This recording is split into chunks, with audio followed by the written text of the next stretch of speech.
See, first of all, it is completely nice to see कि students from this area are clearing their prelims. But let's see the bigger picture.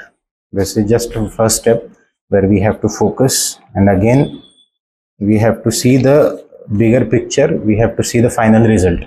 So whenever like I see towards anything, I just see what is the last step we have to acquire. त्यानुसार प्रयत्न करायचा. आता first of all congratulation, हे मी सांगायचं विसरलो. This is a golden opportunity.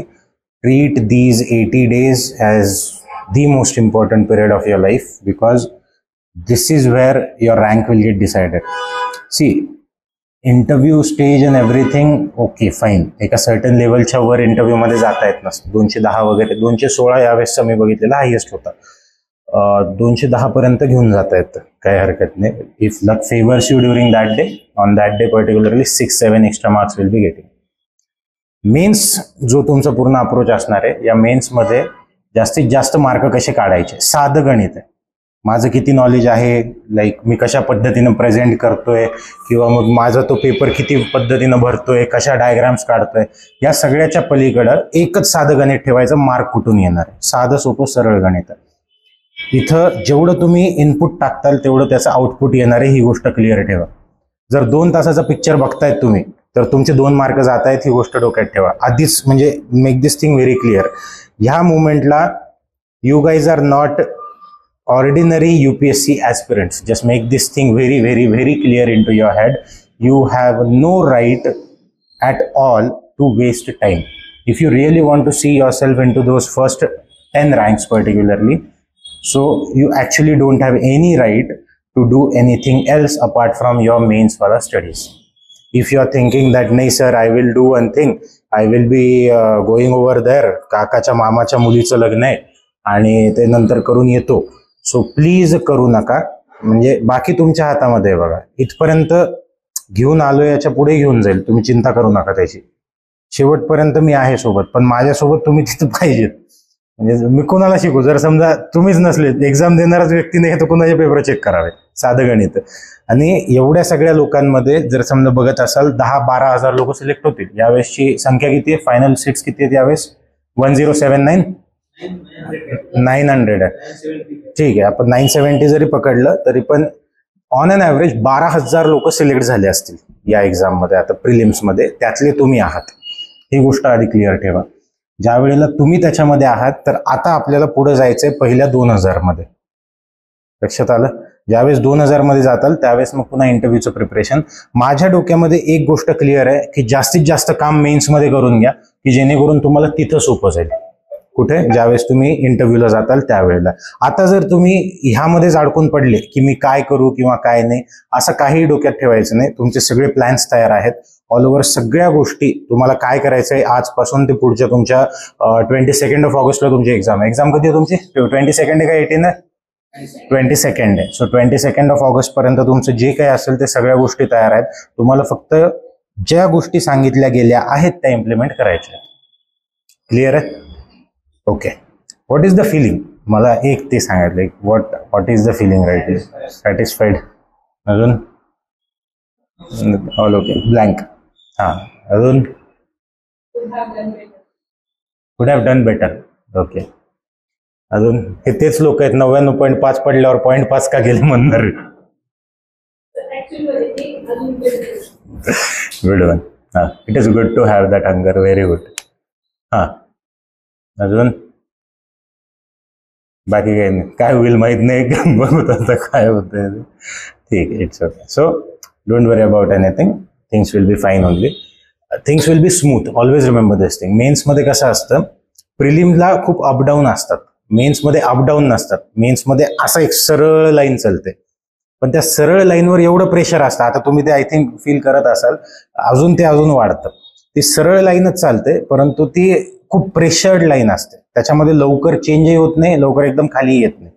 ती direct दिसतं आपल्याला फायनल ज्यावेळेस तुमचं असेल, फायनल आठवडा चालू असेल ज्यावेळेस तुमच्या एक्झामचं, त्यावेळेस ते दिसेल तुम्हाला की नेमकं काय आहे, कशा पद्धतीचं आहे. हे असं प्रेशर आहे जे कुणाला दाखवताही येत नाही आणि कुणाला सांगताही येत नाही. तुम्ही ज्यावेळेस आता बाहेर फिरताल त्यावेळेला सगळ्यांसाठी तुम्ही बापरे ह्यांनी UPSCची प्री क्रॅक केली, हे मेन्स देत आहेत वगैरे वगैरे खूप सारे अभिनंदनाचे फोन्स मेसेजेस तुम्हाला येतात या भागामध्ये आहात म्हणून. दिल्लीमध्ये किंवा बँगलोरमध्ये प्रत्येक दुसरा मुलगा मेन्स देत असतो, त्यामुळे त्याचा काही सीन नाही आहे. इथं ज्यावेळेस तुम्ही जाताल please don't take those phrases seriously please. Okay, you just have cleared first step. आणि ही गोष्ट तुम्हाला माहिती असू द्या, आणि ही गोष्ट तुम्हालाच माहिती असते की नाही, ही फक्त पहिलीच पायरी आहे, अजून भरपूर बाकी आहे. बाकीच्या लोकांना तुम्ही असे वाटतात की वा UPSCची मेन्स देत आहेत, पण आपल्यालाच माहिती असतं की आपले खाचखळगे कुठे आहेत. सो या फॉर्मॅटमध्येच गोष्टी चालतील. ज्या वेळेला तुम्ही आता पुढचे 80 दिवस ज्या पद्धतीने डील करताल त्या पद्धतीनं तुमचा रिझल्ट असणार आहे. बघा, लिथार्जी प्लीज आता मध्ये आणू नका. जेवढी तुम्ही लिथार्जी आता मध्ये आणताल तेवढे जास्तीत जास्त प्रॉब्लेम्स पुढे क्रिएट होत जातील. I am making my self clear. Meditation please करत नसाल तर करा, कारण याच्या पुढचं सगळं त्याच्यावरच आहे. बघा, प्रीमध्ये कसं आहे, प्रीमध्ये मी सांगतो किंवा तुम्ही एखाद्या वेळेस करत नाहीत, किंवा ही गोष्ट तर क्लिअर ठेवा तुमच्या सोबतचेच. 25 जुलैला किती लोक होते सेशनमध्ये तुमच्यातले? 25 जुलैला कुणीच नव्हतं. ज्या वेळेला लास्ट इयरचे होते, तुम्ही बघा जी मुलं मेडिटेट करत नाहीये ते इथं बसलेले नाहीयेत.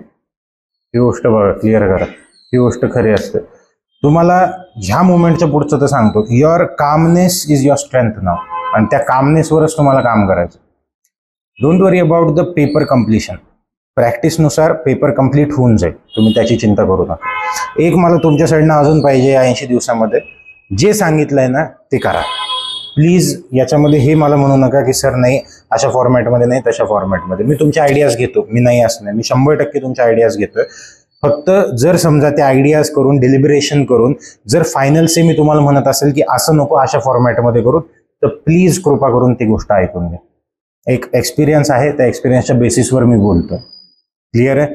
ह्या भागामधून मला माहिती नाही, पण मी तुम्हाला एक गोष्ट खूप क्लिअर सांगतोय की या भागामध्ये प्रीची तयारी करून इथंच राहिलेत आणि इथूनच प्री काढलेले आहेत अशी उदाहरणं खूप कमी आहेत, त्यामधले तुम्ही आहात. So like you are already a part of the history right now. Now this is the time where you have to ingrain your words into the golden letters. It is that simple. मला तुमच्याकडून एकच अपेक्षा आहे की आतापर्यंत जे momentum होतं आता ते into 10 झालं पाहिजे आणि त्याच्यानंतर ते मेन्समध्ये कंटिन्यू राहिलं पाहिजे. यू अंडरस्टँडिंग ना what I am trying to do? So ही गोष्ट तुमच्याकडून आता अपेक्षित आहे. क्लिअर आहे? तुमचा मेन्सचा एक ग्रुप बनल, त्या ग्रुपवर तुम्हाला सगळ्या गोष्टी काय काय आहे, काय करायचं, कशा फॉर्मॅटमध्ये असेल ते टाकलं जाईल. इथलचं ऑप्शनलची सिच्युएशन तुमची काय आहे, कोणतं ऑप्शनल आहे हे मला एकदा जरा सांगा. अँथ्रो, ॲग्रिकल्चर, सोशोलॉजी, जॉग्रफी. आता जॉग्रफीच्या केसमध्ये मी स्वतः सांगतोय पर्टिक्युलरली, जॉग्रफीच्या केसमध्ये होता होईल तेवढ्या फॉर्मॅटमध्ये जे ऑलरेडी नोट्स वगैरे बनवलेले आहेत त्याला शॉर्ट फॉर्ममध्ये करा, मल्टिपल टाइम रिवाइज करा, स्वतःचं एक टेस्ट शेड्यूल बनवा. सोशोलॉजी आणि अँथ्रोचं टेस्ट शेड्यूल तुम्हाला इथूनच भेटून जाईल, पण जे काही तुमचे बाकीचे आहेत त्याचं एक टेस्ट शेड्यूल बनवा. ज्या फॉर्मॅटमध्ये समजा आता इथून यांच्या ज्या दिवशी टेस्ट असेल त्याच दिवशी तुला ठेवायची तू ठेवून दे, जर समजा तुला सेपरेट तुझ्या वेमध्ये करायची ती ठेवून द्या. पण एक गोष्ट क्लिअर ठेवायची की पेपर चेक झाले पाहिजे. म्हणजे आपला जो पेपर लिहिलाय तो पेपर विदिन 24 आवर्स आपल्याकडे चेक होऊन आला पाहिजे. मग ते कुणाकडून चेक करून घ्यायची ते तू ठरव. ठीक आहे? अँथ्रो आणि सोशोचा ताण नाही आहे काही, ते मी स्वतः बघेल पर्सनल लेवलला. ॲग्रिकल्चरच्या केसमध्ये डायरेक्टली ओंकार सरांना पेपर पाठवा जे आहे ते. अलॉंग विथ दॅट जेवढे काही दुसरे पण असतात, समजा कृष्णा सर आहेत, कृष्णा सरांना पाठवून द्या. तुमचे कोणते ते सर होते दुसरे त्यांना पाठवून द्या. भरपूर लोक आहेत ॲग्रीसाठी. परंतु एक गोष्ट क्लिअर ठेवायची आपल्या डोक्यामध्ये की जे काही मी लिहितोय आणि जो फीडबॅक मला येतोय तो फीडबॅक प्रॉपररित्या नेक्स्ट पेपरला इम्प्लिमेंट झाला पाहिजे. This is not the time where I will be making you sit in front of me half hour, 40 minutes just to check one paper. Remember this thing very clearly. तुम्ही 3 तास paper लिहिताल, तुम्ही माझ्यासमोर बसताल. जे मुलं माझ्याकडून paper check करून घेणार आहेत, म्हणजे मेन्सचे जसं सगळे मीच बघेल, परंतु जे ऑप्शनलचे आहेत ते मुलं माझ्यासमोर बसल्याच्या नंतर जेवढं मी सांगेल ती गोष्ट फक्त नेक्स्ट पेपरमध्ये इम्प्लिमेंट झाली पाहिजे. लक्षात आलं? स्टेप बाय स्टेप प्रोसेस आहे, ऑटोमॅटिकली गोष्टी नीट होत जातात. तुम्ही एकदम निवांत राहा. You guys are in the safest hands in to India when it comes to mains preparation. जेवढं सांगितलं ती गोष्ट फक्त कंटिन्यू बेसिसला झाली पाहिजे. क्लिअर आहे? ओके. माझ्या साईडनं अजून काहीही तुम्हाला एक्स्ट्रा सांगणं नाही आहे. तुमचा एक ग्रुप बनवून त्याच्यामध्ये फक्त काही गोष्टी ॲड करतो. की जेणेकरून तुम्हाला त्या गोष्टी समजतील. Just give me 1 minute. ठीक आहे. आता whenever you will be seeing any other institutions wala mains wala test series and everything, you will find mostly 22 to 24 test most probably. आणि त्याच्यामध्ये कसं असतं, सेक्शनल टेस्ट ह्या मेजॉरिटीमध्ये असतात. फुल लेंथ टेस्ट हे मॅक्स एखादा राऊंड घेतं कोणते इन्स्टिट्यूशन असेल. And most of the institutions will take जो लास्ट वाला राउंड रहता है ना फुल लेंथ वाला, सो तो वाला राउंड नॉन चेकेबल असतो. म्हणजे तुमचा तो राउंड चेक होत नाही जनरली. डायरेक्ट फक्त तुम्हाला राऊंड द्यायचा असतो लिहून आणि ते पेपर फक्त सबमिट करायचे जस्ट फॉर द प्रॅक्टिस. हा प्रकार इथं बिलकुल होणार नाही. तुमचा एक एक शब्द या ठिकाणी चेक केला जाईल. जे तुमचं रिपिटेशन आहे, तुम्हाला जर बघत असाल तर तुमचे 3 ते 4 राऊंड जवळपास होत आहेत फक्त आणि फक्त फुल लेंथचे. लक्षात आलं. सो हे भारतातलं सगळ्यात बेस्ट शेड्यूल जे काही बनवता आलं त्या फॉर्मॅटमध्ये बनवलेलं आहे. तुम्हाला हे सगळे जे काही ऑप्शन्स आहेत तिथं वरती जे काही लिहिलेले आहे सिलेबस पॉईंट्स आहेत, त्या सिलेबस पॉईंट्सच्या नोट्स किती लोकांच्या तयार नाही आहेत हे मला एकदा सांगा. 1 2 3 4. ठीक आहे. 80% तयार आहेत असे किती लोक आहेत? 70. 100% तयार आहे. ओके. तयार सगळे आहेत म्हणजे प्रॅक्टिकली 70% पर्यंत तयार असतील की ते. Okay. You have already this things, no problem. So ज्यांचे तयार नाही आहेत त्यांच्यासाठीचं इमर्जन्सी बेसिसमध्ये वी विल मेक शुअर की आमच्या साईडनं काही ना काहीतरी मटेरियल जातं. ठीक आहे. तुम्ही काय करायचं आहे आता, जे मटेरियल तुम्हाला भेटल दिवस रात्र फक्त तेच घोका, दुसरं तिसरं काही करू नका. काहीच नाही, nothing at all. 0 as it is घ्यायचंय, ॲज इट इज घोकायचंय. जो क्वेश्चन असेल त्या क्वेश्चनची जी डिमांड असेल डिमांडप्रमाणे ते डाटा अलाइन करायचा आहे आणि ती डिमांड पूर्ण लिहून काढायची. लक्षात आलं. ज्यावेळेस तुम्ही क्वेश्चन पेपर बघताल, आय विल मेक शुअर की क्वेश्चन पेपरचे जे इम्पॉर्टंट क्वेश्चन पेपर्स आहेत त्याचं प्रत्येकचं डिस्कशन मी माझ्या पर्सनल लेवलला घेतोय. ओके. त्या प्रत्येक पेपरचं डिस्कशन होईल. त्या डिस्कशन नंतर मग 1-on-1 सेशन्स वगैरे जे असेल ते होतील. तुमचा कोणताही पेपर विदाउट डिस्कशन होणार नाही, ही गोष्ट आधी डोक्यात क्लिअर असू द्या. डिस्कशन क्रिस्प असेल, टू द पॉईंट असेल. आय विल मेक शुअर की 20 क्वेश्चन्स आहेत तर 20 क्वेश्चन्सला खूप झालं 1 तास 1.5 तासामध्ये ते सगळे क्वेश्चन संपावे. Your time is precious. तुम्हाला याच्यानंतर वेटिंगमध्ये वगैरे कोणतीही राहायची गरज नाहीये. ज्या ज्या वेळेस तुमचं जे काही काम असेल तुम्ही मला एक तो टाइम द्यायचा असेल त्या टाइमला तुम्ही येऊन भेटू शकतात. किंवा जर काही इमर्जन्सी आली तर इमर्जन्सीमध्ये मी भले कामात असो मला तुम्ही डायरेक्टली येऊन अप्रोच करू शकता. ठीक आहे. वेटिंगमध्ये वेळ घालवू नका बिलकुल. त्यानंतर फक्त सर लय टेन्शन आलंय मग मला येऊन बसू द्या असले प्रकार करू नका. ठीक आहे. जे महत्वाचं आहे तुम्ही मेन्स देताय आता. Your maturity has to speak for itself. Understood. So तुम्हाला काय म्हणतात जो स्ट्रेस लेवल आहे तो स्ट्रेस लेवल ऑफकोर्स आता जास्त असणार आहे, ही गोष्ट रिअल आहे. क्लिअर. उद्या तुमचं एसेचा पेपर असणार आहे 29th. उद्याच आहे ना? हो, उद्या एसेचा पेपर आहे. लगेच 1 जूनच्या दिवशी जनरल स्टडीज 1 आहे. पुन्हा 5 दिवसाचा गॅप भेटतोय तुम्हाला. त्यामध्ये जनरल स्टडीज 2 हे पार्ट 1 आहे बरं का. जनरल स्टडीज 1चा पार्ट 1, जनरल स्टडीज 2चा पार्ट 1. त्यानंतर 10 जून जनरल स्टडीज 3, 14 जून जनरल स्टडीज 4, 16 जूनला पुन्हा एसे आहे, 21 जूनला जनरल स्टडीज 1, लगेच 5 दिवसाचा गॅप जनरल स्टडीज 2, 1 जुलै GS3 जनरल स्टडीज 3, 7 जुलैला जनरल स्टडीज 4, 10 जुलैला एसे. इथं तुमचा सगळा सिलेबस संपतोय एवढ्या दिवसांमध्ये. म्हणजे किती? 10 जुलैपर्यंत तुमचं 7 जुलैपर्यंत तुमच्या सगळ्या गोष्टी संपतात.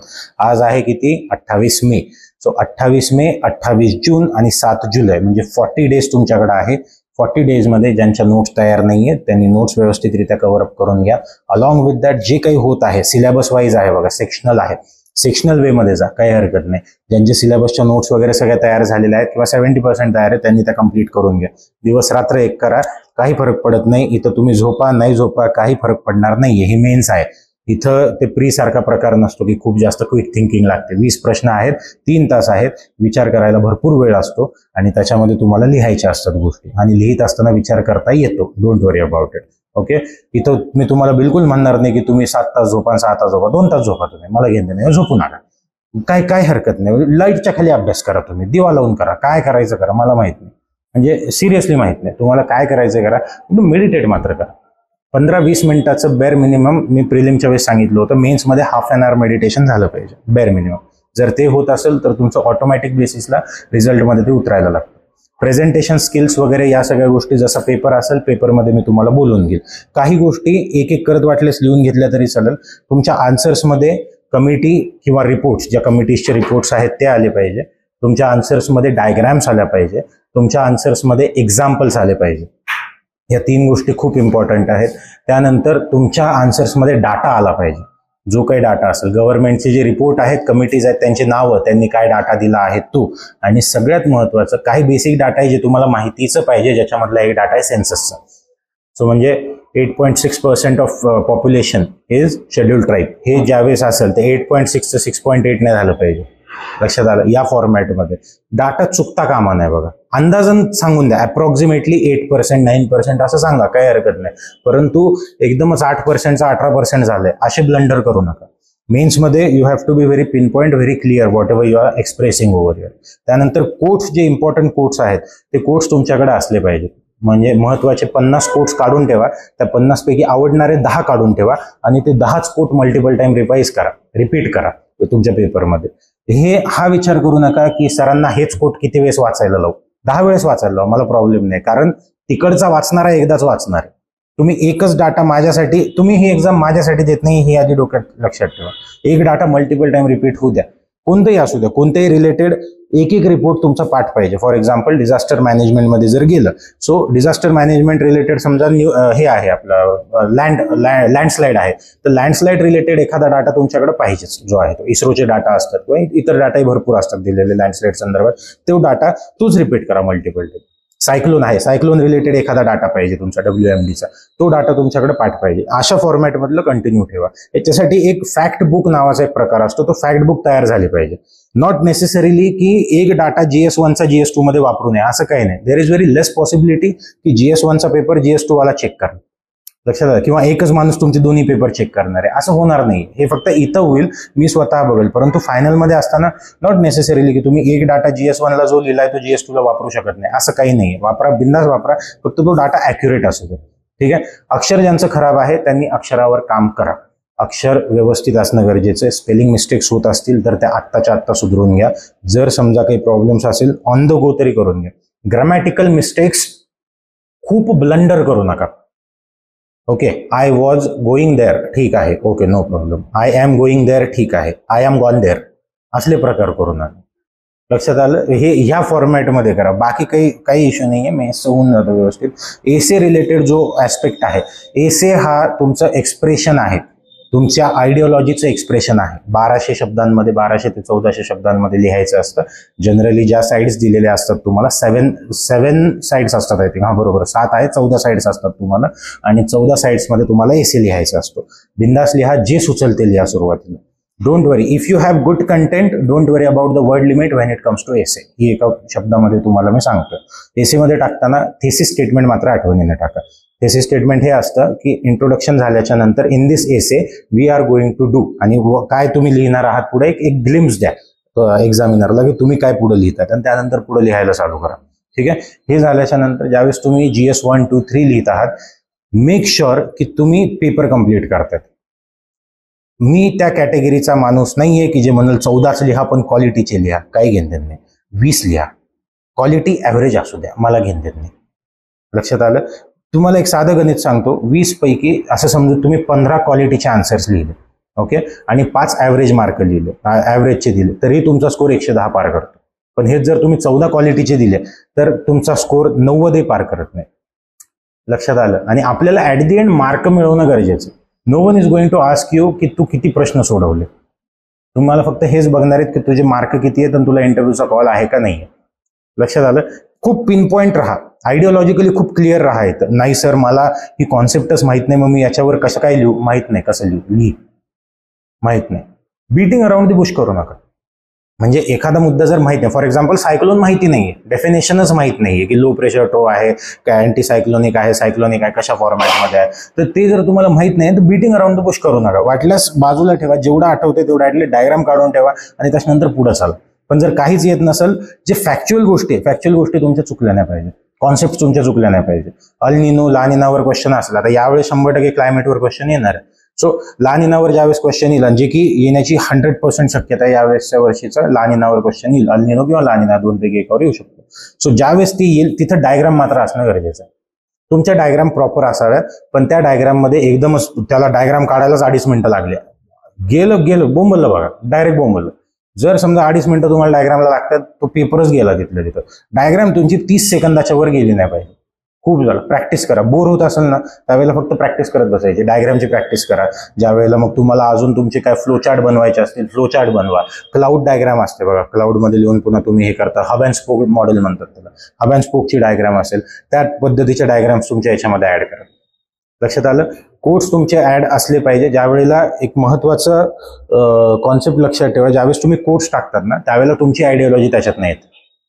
ज्या वेळेला मी कोट टाकतोय तर मी असाच कोट टाकेल ज्या आयडिओलॉजीशी मी सहमत आहे, नाहीतर मी टाकणार नाही. तर टाका बिंदास, काही हरकत नाही. फक्त एसे मध्ये कोट टाकताना असं सेपरेट ते पॅरा सोडला, मग ते कोट तयार केला, मग तो कोट बंद केला, पुन्हा मग पॅरा सोडला, तसल्या फॉर्मॅटमध्ये कोट नाही पाहिजे. ऑन द गो कोट टाका. हा, इन्व्हर्टेड कॉमा त्याला करा, पण ऑन द गो. फ्लो तुटला नाही पाहिजे रीडरचा. ज्यावेळेस एसी लिहित असेल त्यावेळेस त्याचे जे कनेक्टिंग वर्ड आहे, नवीन पॅरा ज्यावेळेस सुरू करतात त्यावेळेला nonetheless, for ever, further more, more over than that, अशा फॉर्मॅटमधले वर्ड्स यूज करा की जेणेकरून तो एसे कनेक्ट होईल. पहिल्याला दुसऱ्याशी कनेक्शन भेटलं पाहिजे, ही गोष्ट लक्षात ठेवा. ज्यावेळेस तुम्ही आन्सर लिहित असाल जीएसचे त्यावेळेला पॉईंट फॉर्मॅटमध्ये लिहायचे का पॅरामध्ये, असा प्रश्न बऱ्याचदा येतो. तुम्हाला जे कम्फर्टेबल असेल ते लिहा, मला काही प्रॉब्लेम नाही. पण जर पॅरामध्ये लिहित असाल तर तो व्यवस्थितरित्या त्याच्यामधले जे कीवर्ड्स आहेत ते हायलाइट करता आले पाहिजे. ओके. पॉईंटमध्ये लिहित असाल चांगली गोष्ट आहे. ज्यावेळेस तुम्ही लिहिताल make sure you are substantiating it with the examples. Example असणं गरजेचे. एक्झाम्पल शोधायचे कसे, तर आता काय करायचं, बसल्या बसल्या आता तुम्ही एवढे सगळे लोक आहात, ओके, बसायचं. बसल्याच्या नंतर इनसाइट्सचे जे आन्सर्स असतील ना ते डाउनलोड करा. इनसाइट्सचे आन्सर असतात बघा, सिक्युअर सिनॉप्सिस असतात इनसाइट्सचे, ते डाउनलोड करून घ्या. त्याच्यामध्ये कंट्रोल सर्च ऑप्शन टाकायचं आणि EG किंवा एक्झाम्पल हे सर्च मारायचं.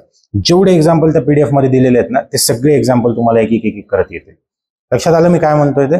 त्याच्यामधले जेवढे एक्झाम्पल्स असतील कॉपी पेस्ट करा, सेपरेट एक त्याची बुक बनवा आणि रिसेंट एक्झाम्पल्स पाहिजे. आता तुम्ही समजा इतके सगळे मुलं आहात, डिवाइड करून घ्या ग्रुप वाईज. GS1चं 2 बघ, GS2चं मी बघतो, GS3चं 2 बघ, GS4चं मी बघतो. या फॉर्मॅटमध्ये एक बंच तयार ठेवा. तोच बंच मल्टिपल टाइम रिवाइज करा आणि ते एकदा रिव्हिजन झाली मल्टिपल टाइम की तुम्हाला ते डायरेक्टली आन्सरमध्ये टाकता येतं. लक्षात आलं. या ठिकाणी एक लक्षात ठेवायचं बघा, इथं एकमेकांची कॉम्पिटिशन करायची चूक करू नका ह्या पॉइंटला, बरं का. इथं जर तुम्ही एकमेकांशी कॉम्पिटिशन केलं तर डायरेक्ट एन्व्हायरमेंटचा रूल आहे, 2 लोक जेव्हा कम्पीट करतात दोघेही जण खाली जातात. लक्षात येतंय. ते इथं पण लागू होतं. या ठिकाणी तुम्हाला अशी तुमचे सेंटर वेगवेगळे आहेत. तुमच्या दोघांचंच आय थिंक सेम सेंटर दिलेलं आहे मी, बाकी सगळ्यांचे सेंटर वेगवेगळे आहेत. त्याचं रिझनच हे होतं की तुमचे आन्सर एकमेकांची मॅच व्हायला नाही पाहिजे. ओके. तर जे तुम्ही लिहिलंय तेच त्यांनी जरी लिहिलेलं असलं, as it is carbon copy जरी पेपर असला तरी ही शक्यता नगण्य आहे की ज्या वेळेला माझ्याकडे दोन्ही पेपर एकाच वेळेला येतील. लक्षात आलं. सो ही गोष्ट मात्र आठवणीनं झाली पाहिजे तुमच्या केसमध्ये. आता जेवढं काही एकमेकांना या ठिकाणी हेल्प करता येईल हेल्प आउट करा, कारण मदत एकमेकांना केल्याच्या नंतरच तुमचा ग्रोथ होणार आहे बघा. म्हणजे एक साधं गणित देतो, आनंद वाढल्याने वाढतो, दुःख वाढल्याने वाढते, तर मग तशाच पद्धतीनं ज्ञानी वाढल्याने वाढतच असतं. एक साधं गणित आहे, मराठीमधल्याच या म्हणण्यात, दुसरं काही नाही. त्याच्यामुळं एकमेकांना मदत करा. हा खूप गोल्डन पिरियड आहे. या ठिकाणी एकमेकांची साथ सोडायची नसती. म्हणजे इथं जर समजा तुम्ही म्हणले की नाही ठीक आहे माझी मी बघतो, मी लय हुशार आहे, कसं असतं कधी ना कधी कुठं ना कुठं तुम्हाला नेटवर्किंग लागणार आहे आणि लागतच असतं. And this is the time where you have to be very helpful with each other, you have to be there for each other. कारण हा जो बंच आहे ना हाच बंच शेवटपर्यंत टिकत असतो बघा. आता मेन्स झाली की लगेच इंटरव्ह्यूमध्ये तर काही प्रश्नच नाही, ते टीमच येते. Interview is nothing but the team work, ही गोष्ट लक्षात ठेवा. तो एक माणूस बोलत असतो पण त्या एका माणसाला बोलण्यासाठी त्याच्या पाठीमागे 5 लोक लागतात, ही गोष्ट लक्षात असू द्या. मी इंटरव्ह्यूमध्ये मी भारतात बेस्ट आहे, त्याचं रिझनच हे की जेणेकरून मला माहिती आहे त्याच्या मागं काय चालतं. लक्षात येतंय तुमच्या. त्याच्यामुळे ही गोष्ट क्लिअर असू द्या तुमच्या केसमध्ये. आता तुमची जबाबदारी ही आहे की स्वतःच्या नोट्स काढणे. घरी जा, काढले नसतील तर काढा व्यवस्थितरित्या. ज्या नोट्स बनल्या आहेत ते सिलेबस पॉईंट, आता हे सिलेबस पॉईंट आहे, ॲज इट इज UPSCचे सिलेबस पॉईंट उचललेले, ते पॉईंट मार्क करा की ही नोट आहे, ही नोट आहे. जे पॉईंट नाही आहेत ते पॉईंट घेऊन समोर बसायचं किंवा मला पाठवा की हे सगळे पॉईंट्स नाही आहेत माझ्याकडे, किंवा सत्यमला पाठवा. सगळ्यात बेस्ट सत्यम तुम्हाला एक्झॅक्ट फॉर्मॅटमध्ये, ज्या फॉर्मॅटमधल्या मी नोट्स सांगाल त्या फॉर्मॅटमधल्या तो तुम्हाला क्युरेटेड नोट्स प्रत्येक कॅन्डिडेटच्या. फॉर एक्झाम्पल आता विवेककडं एखादा पॉईंट नाही आहे, समजा हा पहिलाच पॉईंट घेतला, conservation, environmental pollution and degradation, environmental impact assessment, ह्याच्याकडे सगळ्या नोट आहेत, परंतु एन्व्हायरमेंटल पोल्युशन अँड डिग्रेडेशनच्या नोट नाही आहे. आणि त्या जर त्यांनी सांगितल्या की मला ह्या नोट पाहिजे तर त्याची एक सेपरेट फाईल बनेल आणि त्याची सेपरेट फाईल त्याला जाईल.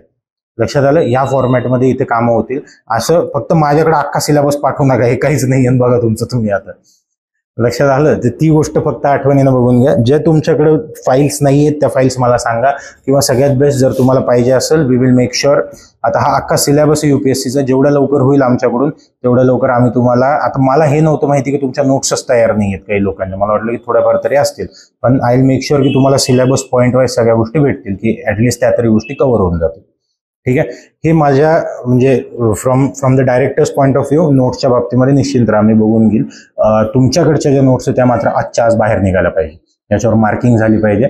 जी रिकामा आहे ती रिकाम्याची एक सेपरेट लिस्ट बनली पाहिजे, ती लिस्ट माझ्याकडे आली पाहिजे, ती लिस्ट तुमची भरून जाईल, आणि जे तुम्हाला दिल्या गेलंय त्याच फॉर्मॅटमध्ये मल्टिपल टाइम रिव्हिजन झालीच पाहिजे.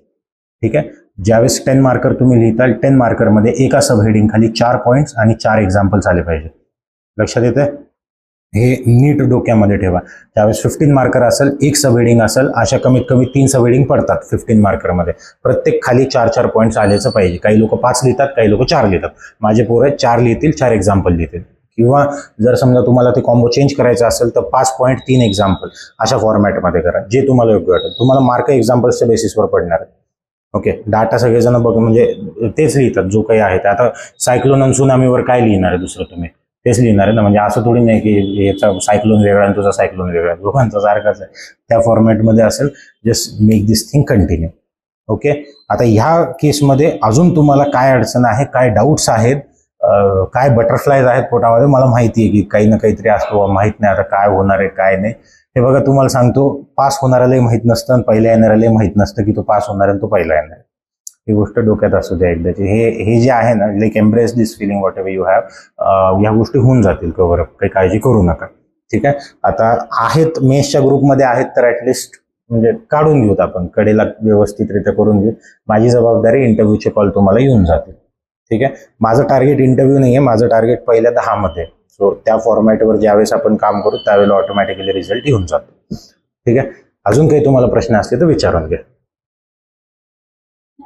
ऑप्शनलचं तुम्हाला सिलेबस, तुमचं शेड्यूल देईल मी, त्या शेड्यूलप्रमाणे तुमच्या टेस्ट होतील. मी ऑप्शनलचं याच्यासाठी नाही बनवलं कारण मला तुमचे इनपुट्स याच्यावर घ्यायचे होते. याच्यामध्ये काही कुणाला अडचणी आल्या तर मग त्या तिथं जागेवर सॉल्व्ह करून क्युरेटेड फॉर्मॅटमध्ये मध्ये येता येईल. कारण ऑप्शनलची टेस्ट मी अशी ठेवल की ज्या दिवशी या टेस्ट क्लॅश होणार नाहीत. ओके. एक गोष्ट फक्त लक्षात ठेवा, ऑप्शनलचे पोरं तुम्हाला दोन्ही गोष्टी सोबत घेऊन चालण्यावर का आता, म्हणजे सगळ्यांचेच ऑप्शनल द्यायचे तुम्हाला. एक या सर मला ऑप्शनलचं हे राहिले मग मी ही टेस्ट देऊ का नाही, हे बघा टेस्ट कंपल्सरी बरं का.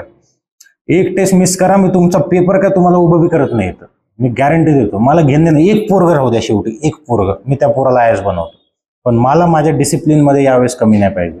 मी खूप काय म्हणतात ट्रिमेंडस लेवलचा डिसिप्लिन माणूस आहे when it comes to mains preparation. हे तुमच्याकडून असणं गरजेचं आहे. म्हणजे तुम्ही 6ला लायब्ररीला या का, सकाळी 6ला या का, रात्री 12ला या का 1 वाजता या, मला घेऊन देत नाही. माझं काम आहे, त्या कामाला ती गोष्ट पूर्ण झाली पाहिजे. No one will ask you की कधी येत आहेत, no one will ask you कधी जात आहेत, मला घेऊन देत नाही. मी उगं प्रायमरीच्या स्कूल टीचर सारखं 7 वाजता लायब्ररीत येऊन बस म्हणणार नाहीये. तुम्ही जबाबदार आहात, IAS बनणार आहात, तर मग ती जबाबदारी तुमच्यावर. ठीक आहे. तेवढं फक्त बघून घे. बाकी माझ्या साईडनं काही अशी अडचण येणार नाही तुम्हाला. जेवढे काही गोष्टी आहेत तुम्हाला इथून प्रोव्हाइड होऊन जातील. ओके. पेन वापरताना कोणता वापरतायत सध्या स्थितीला? बॉल पेन कोणी वापरताय का? काळा निळा नाही ना. व्यवस्थित चांगले पेन वापरा. ट्रायमॅक्स असेल, V7 असेल, V5 असेल, कोणताही असेल, जो स्मूथ आहे, जो स्मूथ पेन तुमचा, जो स्मूथ पेन आहे तुमचा तो वापरून घ्या, काय हरकत नाही. ओके. डन. थांबायचं? अजून काही प्रश्न? चालेल. ओके. थांबूयात मग.